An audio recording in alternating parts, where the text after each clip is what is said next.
Hitler, जिसने दुनिया को आतंक की चादर में लपेटा, खुद भी कुछ मामूली चीजों से डरता था। इसका जिक्र करना दिलचस्प है, क्योंकि यह हमें दिखाता है कि सबसे शक्तिशाली व्यक्ति भी मानवता की नज़ाकत से अछूता नहीं था। उसके डर की कहानी हमें उसकी जटिलता और कमजोरियों की ओर ले जाती है, जो शायद हमें उसकी असली पहचान को समझने में मदद करती है। हिटलर की मूंछें एक प्रमुख पहचान थी, लेकिन उनके पीछे एक डर की कहानी छिपी हुई थी। पहले विश्व युद्ध के दौरान जब वह गैस अटैक का शिकार हुआ था, उसकी मूंछें गैस मास्क में फंस गईं।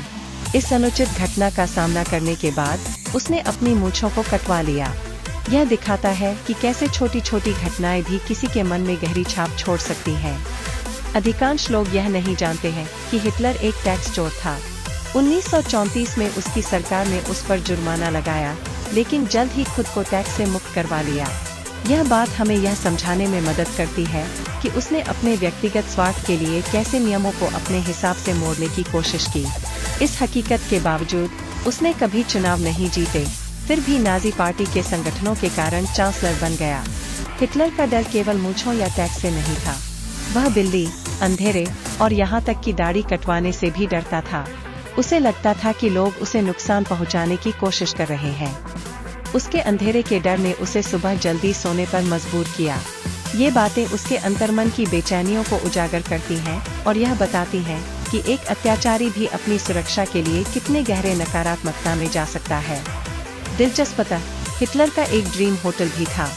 बाल्टिक सागर में मौजूद होटल फ्लोरा अपनी भव्यता के लिए जाना जाता है, लेकिन यह होटल लगभग 80 साल से खाली है। यह दर्शाता है कि भले ही हमारे इरादे कितने भी बड़े क्यों न हो, कभी कभी जिंदगी की वास्तविकताएं हमें असफलता की ओर ले जाती हैं।